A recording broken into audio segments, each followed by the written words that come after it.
Good afternoon. This is Chris Lindenberger from Texas Homeless Network, and I'm coming to you from Austin, Texas, where it is a cool 57 degrees out and very cloudy.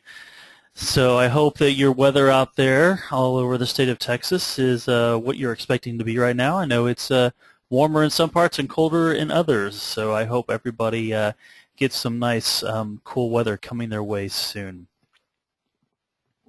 So we are going to begin this month's Bloc Talk.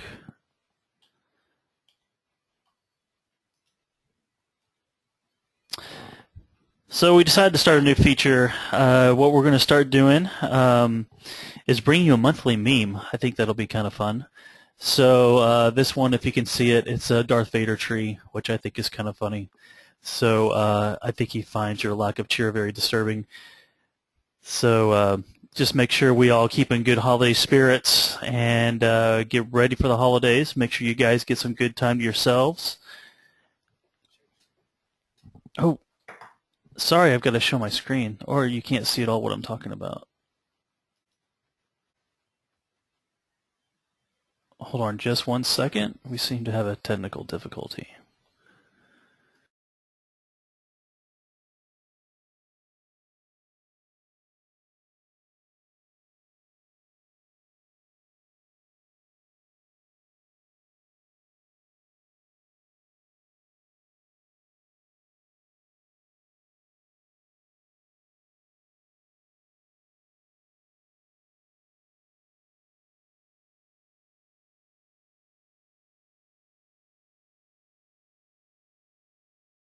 One second, guys.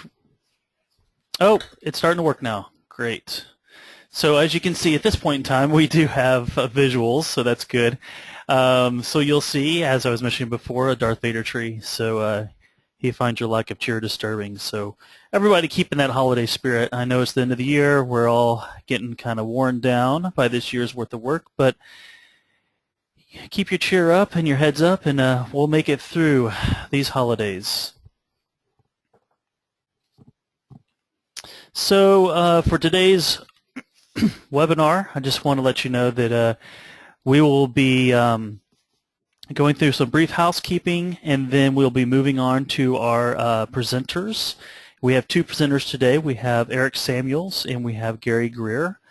Both are here to talk about the point in time count that'll be happening next month across the nation. And so both have two different perspectives on this wonderful event that is going to happen. And then most importantly, we will give you guys some time to ask some questions and get some answers directly from the panelists. And then I'll do a little closing at the end. We do want to try to finish up by 2 o'clock. We will try to stay as close to that time as possible. But since we do have two presenters today like we did last month, time might go a little bit longer. So let's just we'll just keep that in mind.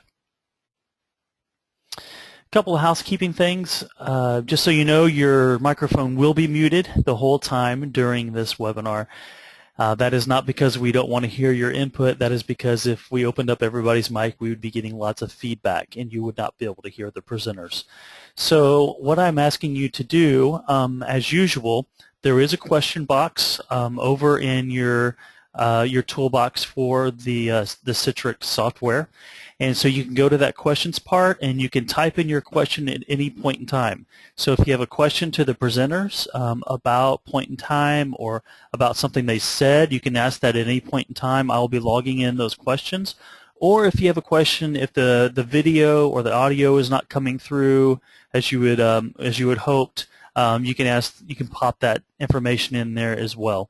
So please use that question box, and as I mentioned, please put in those questions as we're going through the presentation.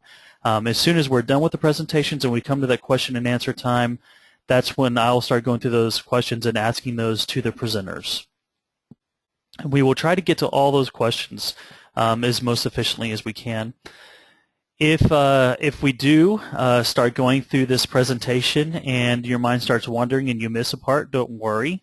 We are recording this webinar, and so we'll email a recording of the webinar and the materials as well as an invite to the next month's webinar. We'll email that out within the next few days. It'll probably be the end of the week. So So make sure that so you can see that.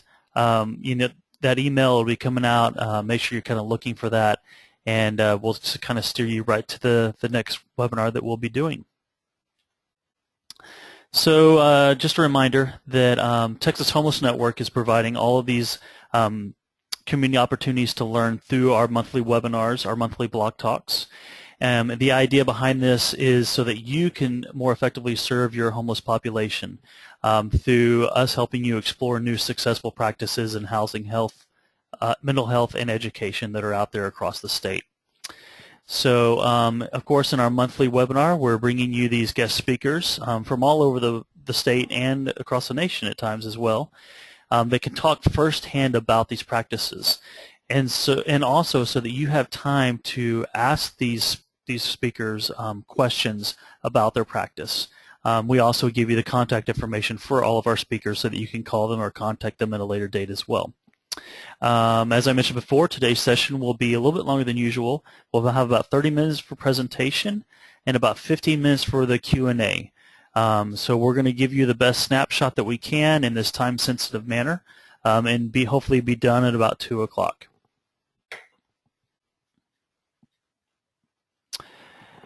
Couple more things. If you're interested in any other THN trainings or if you have any other questions, feel free to send a snail mail at the address in front of you, or send us an email at the email address in front of you at training@thn.org. If you have any questions about membership and the benefits of being a member of the Texas Homeless Network, including our yearly conference and the Housing Summit, that is and the Case Management Institute that are coming up in the fall, or sorry, in the spring, then feel free to send an email to training@thn.org or to get on the membership page of our website. Couple things about what we've done in 2014. This has been our first full year of doing webinars across the whole state. So for all the COCs and all the members out there, so we have 1 year's worth of webinars. We've done actually 9 different topics through the last year, and that includes a couple of months where we actually didn't cover anything. And then we had 10 months worth of Bloc Talk webinars, and totally we had 489 persons that actually attended our webinars. We actually had about 813 that registered, and for some reason there were quite a few of those that weren't able to attend, whether it was because of a scheduling conflict or something else that came up. So because we are looking at a kind of a 60% enrollment rate, we are trying to look at targeting our audience to figure out how to get the webinars that you want out there and get them to your desk. So we'll be doing that in the next month or so. We'll be sending you some more information. So one quick poll question that I have for you guys is, have you ever participated in a point-in-time count? And I'm going to bring that up under polls, and you guys will be able to select it right there. So it should be coming across your desk, and you can fill out the poll question. So we'll give you a couple minutes to do that. Actually, a couple seconds. So hurry, hurry, hurry.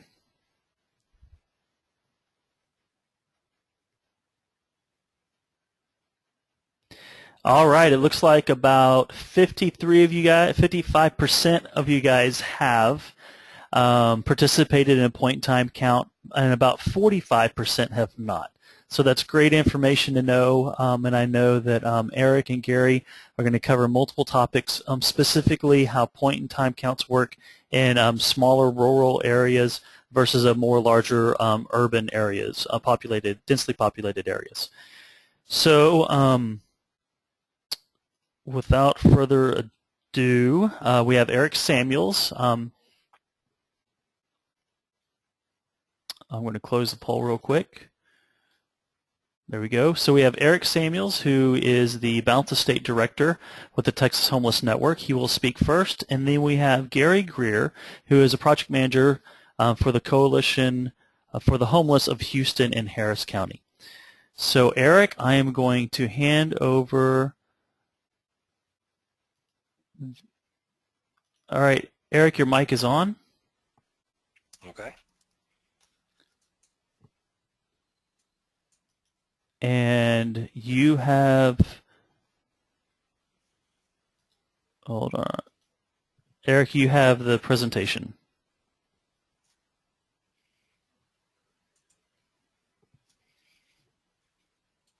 Okay, you should be seeing my screen now, and hopefully everyone can hear me very clearly.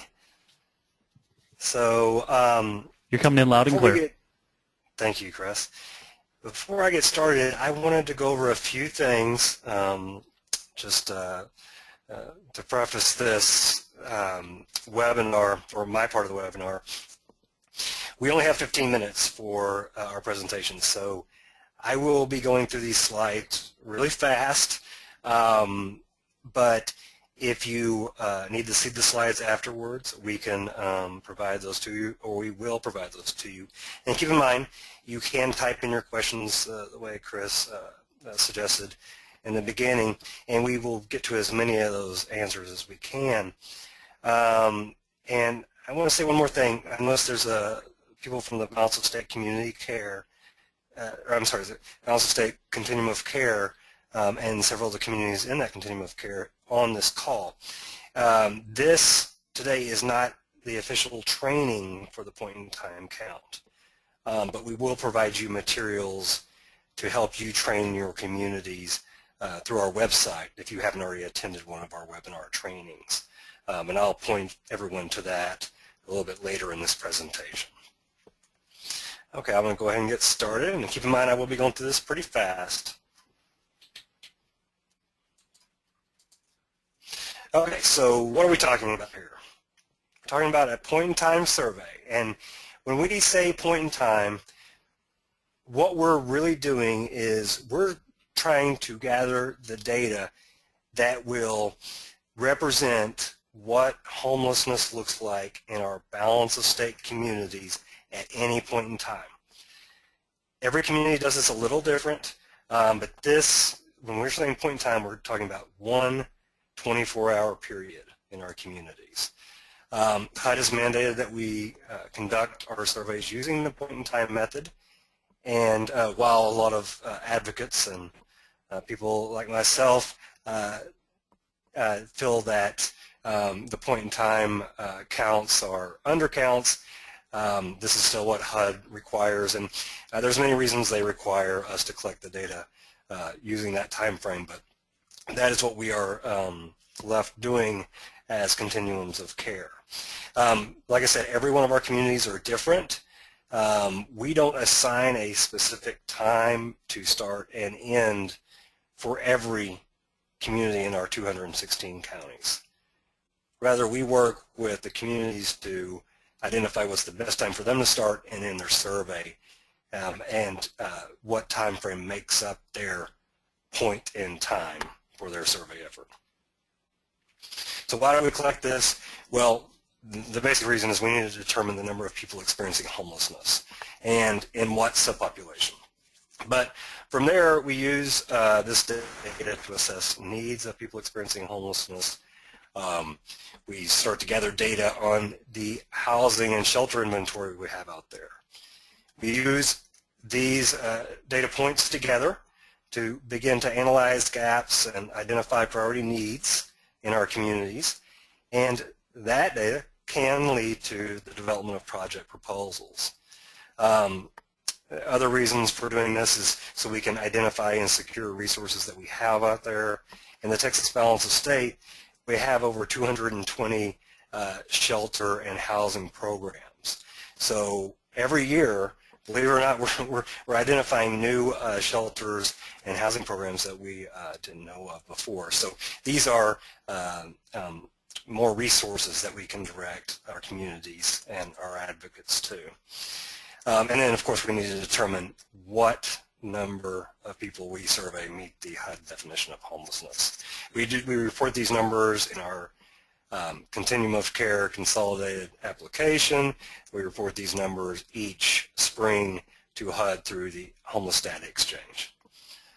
So who are we counting? We're counting the sheltered and unsheltered homeless. Now, in the Texas balance of state, we have decided, and we decided this years ago, that each year we would do a full sheltered and unsheltered count, and we would conduct a survey. Now, HUD only requires the full sheltered and unsheltered count every other year. They have turned to requiring the sheltered count every year, but the Texas balance of state has decided to do the full sheltered and unsheltered count, and we do a survey every year, regardless whether it's an even or odd year on HUD's calendar. So who are we surveying and counting? We're counting those that are in shelters or housing programs. And this includes people that are experiencing domestic violence. A lot of our domestic violence shelters, when we contact them to do the point-in-time count, don't always identify their clients as homeless. But HUD does include those fleeing domestic violence under the homeless definition. So we definitely make sure to include all of those shelters. And it's important that we do in the Texas balance of state because our shelters, we have about 140 shelters, so I'm talking emergency shelters, and a little under half of those are domestic violence shelters. Also, we're counting the unsheltered homeless. So we're counting those that are sleeping in places not meant for human habitation, and this includes parks, tents, abandoned buildings. Now, when we go out and do our survey, we go to specific locations and we survey everyone in that location. So this includes people that are at risk of becoming homeless because we do conduct our survey in places like soup kitchens and supportive service agencies. So we do collect data on that population as well. But when we report these numbers to HUD, we take out the population that meets the HUD definition of homelessness, and that's what we report to HUD. We feel it's important, though, to include those at risk of becoming homeless in our community reports because those advocates and service providers in our communities are working with those that meet that HUD definition and those that may be slightly outside that HUD definition. So for their purposes, they need that wider range of data. So where are we conducting these surveys? Well, you can see in our continuum of care, which is the orange area, we have a wide swath of Texas that we're covering. So that's where we conduct our surveys as a continuum of care. And this constitutes about 25 to 30 separate communities. And then we have scattered places throughout, even, believe it or not, in Big Bend where we collect point-in-time data. But in each community, we identify public places or known locations where we are going to conduct the surveys. Now, if you look at Martha Burt, she's a researcher that HUD has approved for point-in-time count methodology. If you look at her guidance, you'll see that she separates known locations from service agencies. We combine those in our training of communities because we think of any known location including places like soup kitchens. So we ask each community to identify all of these known locations. So that includes all sheltered locations, all housing locations, all service locations such as soup kitchens, and then of course those unsheltered locations. And we ask that community to use their residents as their informants, and that includes of course people experiencing homelessness. These key informants come together and they identify the places on their community map where they will conduct surveys, and they will send individual teams to conduct those surveys. And of course, in many of our sheltered locations, the shelter staff and the supportive housing staff are the ones that conduct those surveys. And this is especially true in our domestic violence shelters because of the anonymity needs to be so protected for each one of those clients. Okay, the planning for our point-in-time count for our continuum of care is different than any other continuum of care in Texas and different than many of the continuums of care throughout the United States, and that's simply because of our large size. So we rely heavily on community coordinators to handle that planning and that coordination locally. So we start by training those local homeless coalitions or those local community leaders on the point-in-time method that our continuum of care has chosen to use for our particular year of the survey. One of the things that is very beneficial for each coalition is that they form a survey committee. So it's not just one person that's handling everything. Far too often, this is what happens. One person is required to do all the coordination, and things do fall by the wayside if that happens. We're always there to provide technical assistance, and like I said in the beginning, we provide training webinars in the fall leading up to that January point-in-time count so that people can be trained, and we also provide resources on that training and that community coordination on our website, and of course as people need. It is mandatory that agencies involved in the balanced estate planning process participate in the survey, and we are required as a continuum of care to gather point-in-time data from all of our shelters and housing programs in addition to all of the unsheltered locations that have been identified. When communities are planning their point-in-time survey and they're planning for the night of that, we always ask them to choose a headquarters where all the volunteers will convene and depart from on the night of the survey, and then conduct their surveys and then bring back their survey instruments that have been filled out so they can compile them all in one location. This really helps with deduplication because HUD is really concerned that we may be duplicating some of our numbers if we're not really organized as communities. But of course, we ask the community leaders to recruit volunteers into planned trainings. This is very important. At the very least, survey volunteers should go through the point-in-time survey instrument to get an idea of what questions are asked and the flow of those questions. When we are looking at the unsheltered locations, we try to get teams together of about 3 to 4 people, and oftentimes, and this is preferred, one of the volunteers will be a plainclothes police officer. Police officers are often really good key informants for identifying known locations anyway, so having them involved is a good idea. So we get teams of 3 to 4 that go to these unsheltered locations and they survey everyone in that location, then they come back to their headquarters. And the idea is that each team is assigned to different locations and they don't cross over into the other team's locations, so they don't duplicate data. We ask volunteers and communities coordinating this to secure the needed resources for this survey. They can provide incentives, so they can gather something or get things donated that people experiencing homelessness would need. White socks, for instance, are really good incentives. Of course, we always tell the communities not to offer the survey if they take, or offer the incentive if they take the survey. Offer the incentive as a way of introducing yourself and then ask the person to take the survey.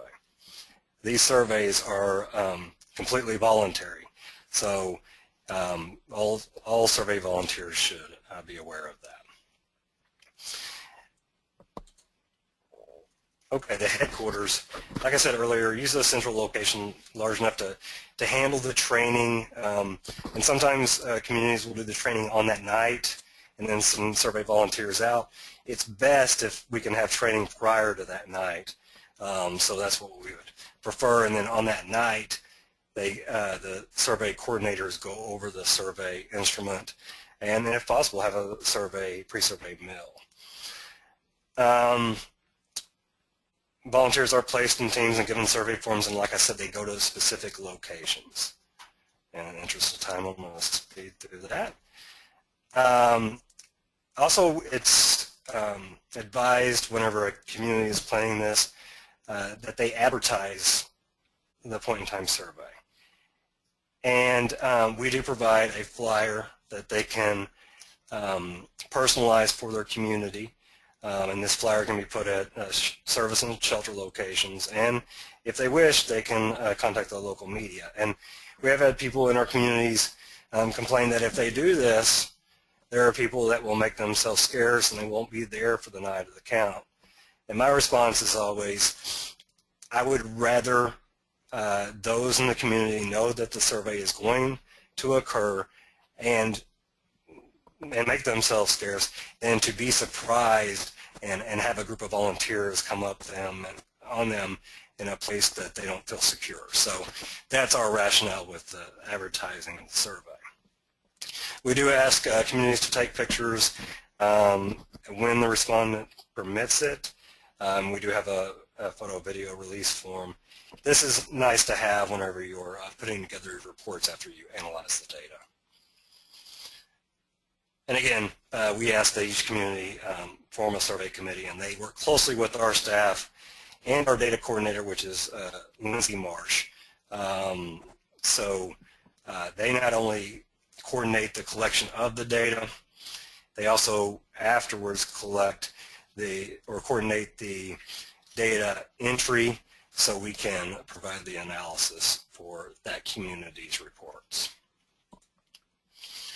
When we're training volunteers, we give them some rules of thumb. Of course, be polite, be respectful. Whenever you're approaching vehicles or tents, knock, announce yourselves. Be very cognizant of your body language. If you feel like you're standing over the person or any way being threatening, change that. Take yourself down to their level. Take a knee. Take a seat somewhere and see if you can visit with them in a conversational style. And it's always important to explain why you're asking them to answer these questions. So we do have a survey script that we ask each coordinator to provide to their survey volunteers. And we don't expect that each survey volunteer is going to read through this verbatim. All we ask is that they become familiar with what this survey script says and then put it in their own words. The most important thing, I think, is that we state that we will not identify that person in any way and that this survey is strictly confidential, and let them know that they have the option of not taking the survey. When we're conducting the survey, oftentimes volunteers will take the survey and they'll sit beside the person where the person can see the survey while they're answering the responses. But we always make sure that the survey volunteers understand that they need to fill out the survey. They need to ask the questions and fill out the survey, not just hand out a bunch of surveys to people who are experiencing homelessness and ask them to fill it out. We want the survey administered.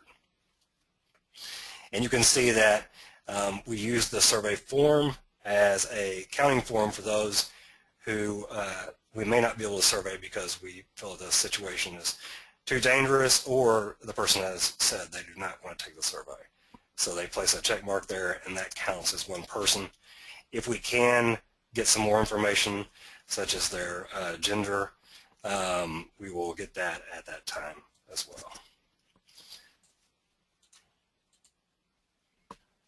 Again, it's very important for the volunteers to review the survey instrument. There are questions on this survey that indicate to the administrator that they should move ahead a question if a person answers one way or another, so they need to become familiar with that. And that will help them make it more of a conversation when they're talking to the person. We use this data once it's entered by our communities, and this year we have a much better way of our communities entering the data. They can use a mobile app, which actually can be used on the night of the survey if volunteers wish to use that, so they can record all of this data on their cell phone and then upload it when they get to a hotspot. Or later they can use it whenever they're looking at the hard copy surveys. They can enter data into it, and it will send all the data to a spreadsheet that we have set up that is put in the format we need for the analysis. Or now, this year, they can use a SurveyMonkey survey we've set up to enter the data. So they would take that hard copy survey and they would enter the data as it is entered on that hard copy survey. And this is much better than the tools that we used to provide and the spreadsheets that we used to provide for the data entry. So we're really hoping that this helps our communities with their data entry process. The reason we have to ask our communities to enter the data is because we get tons of data, thousands of cases of data, and if we were to do it as a staff, it would take all year long to enter the data and then eventually do the analysis. And our communities have been very good about doing that very, very quickly for us. When we get the data, we first of all look through it, clean it up, and then we run the analysis and we provide reports to our communities as possible. If they have 100 or more surveys, we're generally able to give them a report. And then we analyze the data on a continuum of care level, and then we send that data to HUD through the HDX, Homeless Data Exchange, and then we also prepare a report that we can use for advocacy purposes and just planning on a continuum of care level. We do present the results at our Balance of State Continuum of Care board meeting. We have 10 of those a year, so we do discuss our results there. And we ask the communities to take their reports and to discuss their results locally with their coalitions to aid their local planning efforts. We have all the survey documents up on our website available, and I'll send those to you. In fact, this is where they're located on our site, and even a YouTube video that is on the coordination of this survey for communities. So those are all provided as needed and on our website if you want to look at it. And the person to contact on our staff, the person who handles this, is our data coordinator, Lindsay Marsh, and there is all her contact information. So you will get that after after this webinar is finished. So I'm going to go ahead and pass it to Gary because I know he has a lot to talk about. Hey, Eric, did you want to post your poll real quick? Oh, yes, thank you for the reminder. Okay, so I'm going to post the poll, and it's going to come up on your toolkit thingy, tool sidebar.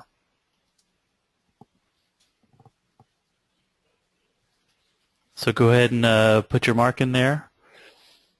Is a COC required to do a full point-in-time count every year? True or false? Or A?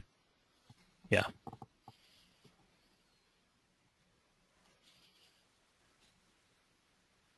Ten more seconds.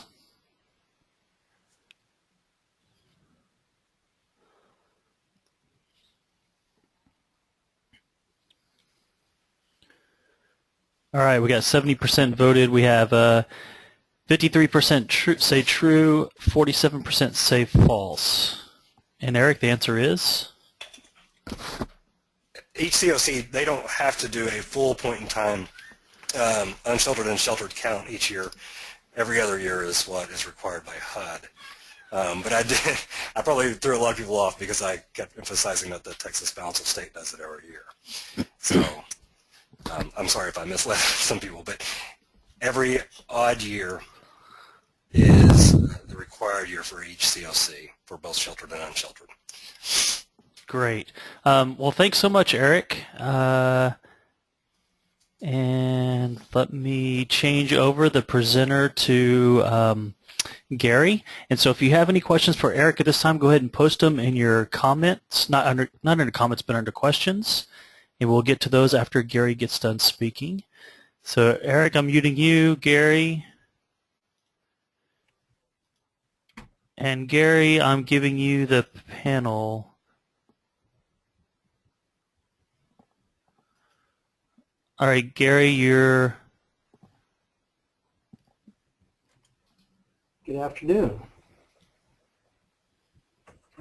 I'm Gary Grier, Project Manager with the Coalition for the Homeless of Houston-Harris County, and like Eric, we have do the count every year as a community. Our COC has agreed to do the unsheltered and sheltered count because of the importance of the data, and we've been doing that since 2010.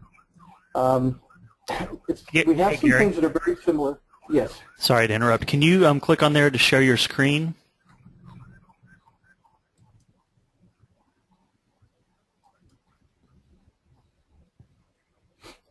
Okay. There you go. Great.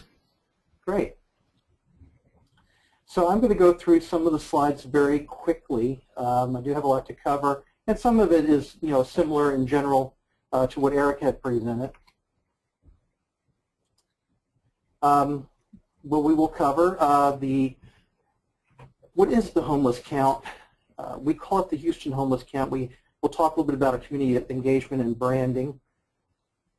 We'll talk about our methodology, which is slightly different, the orientation and training that's required to cover our jurisdiction. We'll talk a little bit about our incident command structure and how we pull out the logistics of what happens to be about a 600 volunteer effort. We want to talk about the quality assurance that makes sure that we have buy-in and acceptance of the data, not only here locally but on the national level. The HMIS, the Homeless Management Information System, is the source of our shelter count. In previous years, HMIS didn't have full coverage. We've worked very hard as a community to really use HMIS to its full capabilities, and we do extract or pull the shelter count data from the Homeless Management Information System for Houston, Harris, and also Fort Bend County. And then we'll talk about how the point-in-time count data helps us devise strategies to end homelessness and create planning and strategies for our community comp plans. So the Houston Homeless Count is once again mandated to be in the last 10 days of January. Why is it the last 10 days of January? Because that's a time of year where the cold may force people to go into shelter, and there's a reasonable expectation that people out during the streets in the evening are experiencing homelessness, and you can really kind of look at who is out on during that time frame. We also look at the determination of subpopulation data and the characteristics. Specifically, what HUD requires is seriously mental ill adults, adults with a substance use disorder, HIV-positive adults, adults fleeing domestic violence, and then our populations, there's special characteristics required for veteran households, youth households, and chronically homeless individuals and families. In Houston, we have 500 volunteers that are engaged in the count since we developed our methodology in 2011. That includes 80 teams that canvass our entire region. It includes 5 SWAT teams that can be deployed out with specialists from the city to regions where we might not have full coverage, or there are volunteers who couldn't make it, or if we feel like there's, on the night of the count as we're tracking it in the incident command, if there are areas which are not showing the prevalence that we expected in our planning. In addition, we have 20 specialized outreach teams of people that are seasoned veterans that know how to go into nooks and crannies, like down in the bayous, and to areas that might not be safe for our community to go to, but these are specialists. It includes overseeing and training from the HPD Homeless Outreach Team, which provides a level of security, and these are a very important feature of our count. We also have some special folks that work particularly with the youth population. We'll talk a little bit about that later. And ultimately, I think one of the good features that we have is a input from the consumers themselves. We have a consumer group that they name themselves Stand Up and Be Counted Corps, and they provide a leadership and help us recruit other people who have experienced or are experiencing homelessness in our region to help us find out where folks are and help inform the community. It's important to note that the 500 volunteers includes people that work in the field, faith-based community, but it includes a lot of other folks too, including neighborhood associations. We wanted to make sure that we engaged the community, so we came up with some branding. You'll notice that in the 2015 count, the 0 looks like a key, and then our motto is the key to solving homelessness is understanding who is homeless. A point in time is something that I think our continuum of care has really rallied around to make sure that we have accurate data. One of the perplexing or complex issues that we deal with is canvassing our entire region when it is so large and vast. Now, we don't have the geographic region that the balance of state does, but we're slightly different. We don't just target the public places, but we actually divide up our metropolitan area into study areas, and there are 10 staging areas that deploy out to the different map areas. There's a surface team surveillance of all those areas in our entire region, and then there are also the specialized outreach which go to off-the-surface deep encampments. Very happy to say that in each of the staging areas we have captains and co-captains who train the volunteers, who organize the effort, who report it back on the night of the point-in-time count, and they do a fantastic job. In our region, you will be able to fit 13 of these different cities into our region that we cover, including Baltimore, San Francisco, Washington, Seattle. So you can see it's an effort, and it takes a lot of planning and coordination. The community engagement starts with the continuum of care providers, the service providers. Then, of course, our consumers have brought leadership to our account. We have over 100 volunteers who are from the community who have either exited homelessness or have experienced homelessness, and they act as guides with each of our teams that go out in the field. This is an aspect which we think has really helped us get an accurate count. With the youth population, we focus with the McKinney-Vento School Homeless Liaisons and the data that they can bring. Of course, the veteran specialists. Our VA, for instance, staff had 11 outreach teams that did surveillance last year. Then we have citizen corps, student groups at our major universities like U of H, Rice, U of H downtown, and Texas Southern University. We have public officials that are involved, city council members. Our mayor has really stepped up and provided leadership to our account. In fact, here is a picture of the mayor who, when we were developing our count since 2010, 2011, helped us with a donation of about 12,000 T-shirts that were turned back at the Port of Houston. And we were able to use these T-shirts to kind of get our name out there for our volunteer T-shirts and also distribute out to people who are experiencing homelessness. Here's Mayor Anise Parker with myself and our President and CEO, Marilyn Brown, when we were launching off the announcement of the point-in-time count at the U.S. Vets Midtown Terrace housing program and helped distribute out shirts and personal hygiene items. This is a photograph of our consumers who we initially recruited and asked for guidance on how to do the count and get a consumer input on both our point-in-time survey and the approach that we take to looking at the canvassing or the census approach of our area and what within neighborhoods we need to make sure that people understand where to go and where to look.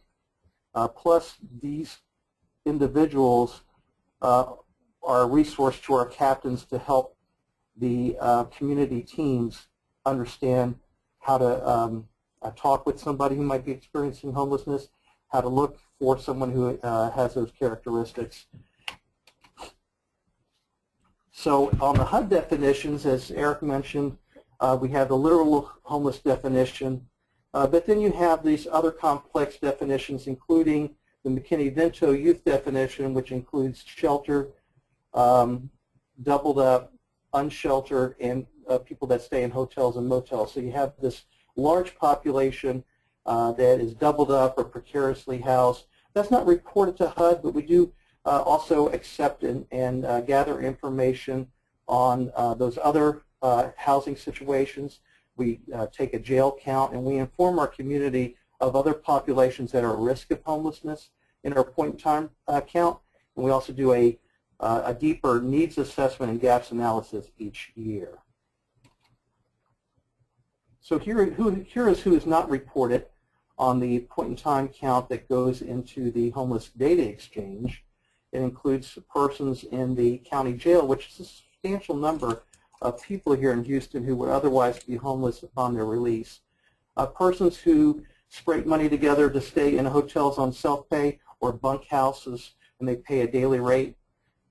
Persons who might be in treatment beds that are not designated as homeless beds or wards of the state for CPS, in doubled up or sofa surfing situations. Of course, we're not going to count people that that are sheltered in the shelter count or unsheltered count who are in permanent supportive housing or affordable housing, or those that are in hospital beds. However, we will kind of count people who may be in the waiting room at hospitals just trying to get out of the cold. I think one of the good aspects that we have been able to do is really leverage the resources we have in Houston. We went from, in 2011, we went from the previous year having less than 100 volunteers to up to over 300 volunteers, and now we've reached 500 volunteers. We have put out a procurement RFP for academia for a consultant, and Dr. Kathy Troisi, who is with the University of Texas School of Public Health, who's an epidemiologist, had developed this enhanced methodology, which we have used every year since 2011, to really kind of do the census and then do random sampling on interviews to cover our entire region. There was certainly concern, I think, before that time that there might be an undercount. As Eric mentioned, it's very easy to do an undercount. So we had enhanced methodologies to not only look at trying to get as accurate as count as possible, but also where people might end up in our geographic region, if there's movement, if there's trends. And we plot all the data onto a GIS map and share that hotspots list, and that's how we can outreach and engage with folks. So we try to leverage all these different types of providers, including the VA, folks that work with homeless youth, people that work with chronic homeless, people that work in the treatment community, people that work with severely mentally ill, and our MHMRA PATH program is fully vested, and of course the faith-based community. In 2013, Houston was approached by the United States Interagency Council on Homelessness and HUD to participate in a pilot project to help understand county methodologies for youth. That process included a total of 9 communities. We tried to develop some strategies and worked very closely with Dr. Troisi and young people to do an enhanced methodology. One of the findings was that it's very difficult to find young people in places where adults are, in encampments, that they don't particularly present in those kind of homeless situations, or even at public service like a food kitchen. They may not utilize those kind of day shelter services. So we have involved the academic community, universities, young people. We go to places where youth hang out and congregate, to coffee houses, to libraries. And one of the findings was to extend the period of time in order to conduct your interviews. So when you do the snapshot of the night of the point-in-time count, if you'll notice in the 2015 guidance, there's an additional 7 days that you can conduct interviews as long as they tie back to the night of the count. This was something that came out of the findings of the Urban Institute process study for the youth count. And we will have been doing some deep research here on getting a wider range of information about youth homelessness in Houston, Harris County. And that includes targeting high schools and sampling of middle schools, homeless youth drop-in centers. We, of course, have the surface area teams that are kind of looking at places like the libraries and coffee houses where they may see people that are youth. Now, they may not show the characteristics of homelessness, but we will designate out our specialized outreach team. Particularly, we have 5 or 6 outreach teams each year, which are sponsored by Covenant House, which is an area provider that have young people that will go out and talk with the other young people that we suspect might be experiencing some kind of homeless situation. And of course, very much similar to the balance of the state, we are very blessed in Houston to have a large number of domestic violence providers, and that is some place where we see youth who have gone into shelter, but also can get a little idea of where they went before they went into shelter at the domestic violence program. So our methodology that is used in Houston is a combination of a census with canvassing of our entire region with surface teams and specialized outreach teams that are deployed from 10 different community staging areas, each staging area having a captain and a co-captain, and sometimes a stand-up and be counted core member from the homeless population. Each of those areas may have 10, 12 teams that go out in vehicles and scan the area from 5:30 to 11:30 during the point-in-time count and do tallies, recording who is homeless, recording what their characteristics are, and then we also do interviews on the day of the count and then use deduplication techniques to do interviews after the count at public places, and we will extend that up to the 7-day period, particularly around our specialized program for youth. All of this is tracked from the headquarters, which is part of the City of Houston Health Department that has hosted this and provides staff to monitor during the time frame of the point-in-time count. Each of the teams report back what they're seeing. We map them out. We look at the prevalency. We have the ability to deploy those 5 SWAT teams of folks who are outreach workers for the City Health Department to areas that may be undercounted or do not have coverage on the night of the count. So the ICS is a way of monitoring the event. In fact, when we tested this for the first couple of years, we did the count twice on 2 Tuesdays during the 10 days of January so that we could make sure it was accurate and compare and contrast, and we would take the data that was most reliable where we had the best count. So the surface teams have a driver, a navigator, a homeless guide, and a recorder. We typically have about 80 teams. We ask them to all go to our orientation, get their mapping area, study it. They're given details at their staging area of where to look for folks and what to look for. There are also 20 outreach specialist teams that are familiar with encampments that are actually deployed into places where it would otherwise be unsafe to go. One of the things that we have worked with Dr. Troisi is having a methodology that can both have deduplicating techniques and ways of looking at if we're experiencing an undercount. So the ICS is one way of looking to prevent an undercount.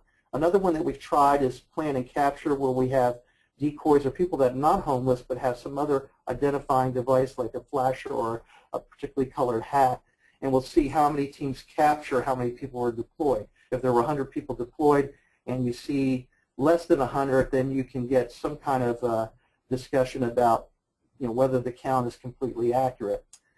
We have some mixed results on that. It's not always been effective because we used the folks who went out as decoys sometimes got cold and they decided to go on home early and they weren't out for the whole time. But it has helped us inform and do quality insurance.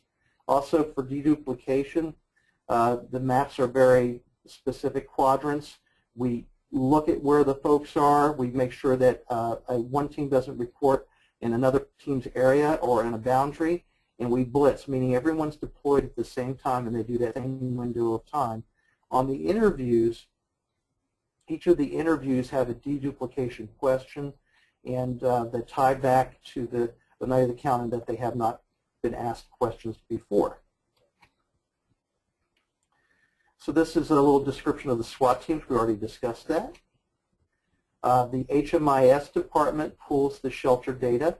We send out our HMIS department to all of the folks who are responsible agencies to enter HMIS data, make sure that they understand how to receive that data, confirm it, reconcile any errors. We wash the data to make sure it seems accurate. We look at how it was last year, and that's how we are able to produce the shelter count.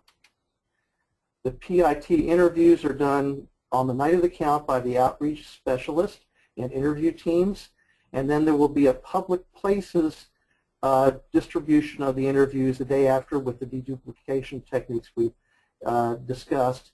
We will ask the youth teams to go out over the 7-day period and continue to do interviews, so we have a further focus on youth and a little bit more information about the other precarious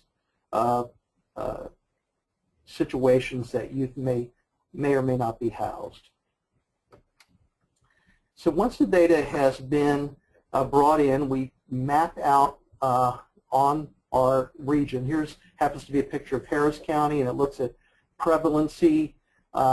We can do insets of any zip code. We can look at where people were located from year to year, and now we will have in 2015 a 5-year comparative analysis. We can look at there has been a decline in homelessness overall. Are certain areas declining at a higher rate, or certain areas stagnant? The great news is that there has been, in the last 4 years, a 37% decline in homelessness.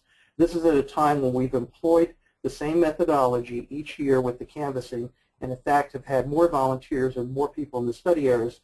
So there's a good feeling in our community, who are actually many of them out there doing the count, that this is accurate information. There's a decline in sheltered and unsheltered, but particularly, Texas and Houston in particular is a designation for people who are transient. They come here for employment opportunity. It's also a warm city destination where if someone had to, they could potentially live outside, and it wouldn't be as harsh conditions as the Northeast. So we do have some data that people come from other regions for Houston and then experience some level of homelessness. The good news is that in 2011, where we had a very high unsheltered number of 4,418, that goes into 2014 with a number of 2,291 or 2,291, which is still much too high, but you can see there's been a large decrease in unsheltered homelessness, and we're very happy to say that for the first time in 2013, our shelter count was higher than our unsheltered count, and that trend has continued in 2014. At the same time where we had the 37% decrease in the count, we've had an increase of folks who have been able to obtain and maintain housing in permanent supportive housing or in a permanent situation that was rapid rehousing at the time. And you can see that that number went from 2,178 to 4,007 in 2014 based on the housing inventory count guidelines from HUD. This is, I think, a reflection of the community commitment to provide more permanent supportive housing and really getting those resources that take people out of homeless situations, out of shelter, out of transitional housing into permanent placement. It also is a reflection of our coordinated access system coming online. So since January of 2012, there have been 1,663 people who have been chronically homeless that have been housed, and over 3,000 veterans. The data from the point in time count has really helped us target a new path for veteran homelessness, and working very diligently to end veteran homelessness and reach a state of what we call a steady state, that there's a housing option for any veteran who needs it. So the planning and strategies that we used from the point in time count has helped develop our consolidated plan and our continuum of care, which is under the umbrella of the name The Way Home. We use the data to set priorities, to look at the performance improvement plan, to implement coordinated access, and to tool outreach and performance measurement. Here's a good example, ending chronic homelessness. We've set a very, I think, a strong goal in Houston to end chronic homelessness by 2015, following the United States Interagency Council on Homeless Open Doors goal. And we've kept with that, and you can see the green line reflects the point-in-time count going down on chronic homelessness, but at the same time, the housing placements and our goal going up of those who have exited from chronic homelessness into permanent supportive housing. So how can you help if you're in the Houston-Harris County region? You can certainly go to our website, homelesshouston.org, and you'll land on our landing page that allows you to sign up to be a volunteer and to go one of the staging areas and do the count. Here's information for myself and our Dr. Troy Easy, and that's all I would like to share at this time. Certainly we'll have the slides available to Texas Homeless Network. They can distribute out to everybody in attendance, and thank you for your time. Gary, did you want to post your poll at this time? Absolutely. Okay, I'm going to launch Gary's poll. All right, it should be in front of you.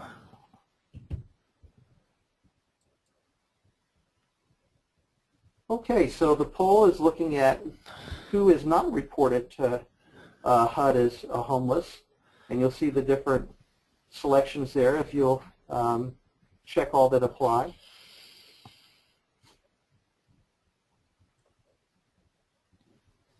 So I don't see the poll myself. Oh, you don't see it? Okay.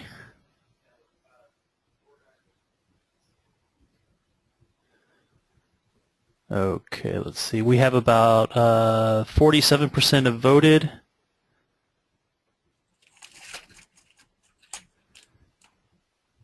Let's give it a couple more seconds. All right, we're going to hit 60%, and I'm going to close it off. So the results are, Gary, that 13% said persons in hospital beds are not reported as homeless. 8% said persons in jails, persons in hotel or bunkhouse or self-paid, and then another 8% said couch surfing, but a majority, 83%, said all the above. Well, great. Those 83% get a star and they get a cookie. Great job. Awesome. Okay, well, I'm going to hide the poll, and I'm going to go back to controlling the presentation. Thank you so much, Eric and Gary, and I'm going to mute. Okay, so what we're going to do now is if you have any questions, I don't have any new questions added at this time, but if you have any questions, please, this is your time to ask questions. Eric and Gary are both here and can answer any questions that you have. You can post them through the little questions piece of your toolbar. I do realize that it is 3 o'clock. It's a couple minutes after 3 o'clock, so we might have lost a couple people. But if there's anybody on that still has some questions, please post those at this time.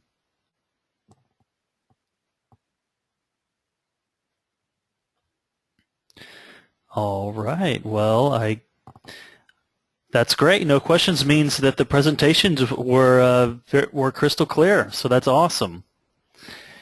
So what I wanted to remind everybody then, since it is past 3 o'clock, is that we have recorded this webinar, and so we will be sending out a reminder of the webinar, or not a reminder, we'll be sending out a follow-up that will have the recording link to YouTube of the webinar on it, as well as the presentation materials and an invite for next month's webinar. So we'll be sending that out to you guys, and then at the same time, don't forget to fill out the survey or evaluation that will come up immediately after the webinar is closed. So thanks everybody for attending, and Eric and Gary, thank you so much for presenting and giving us some great information about the point-in-time count this coming month. I will see all you guys again next month. All right. Well, that does it for December. Have a happy New Year and happy holidays.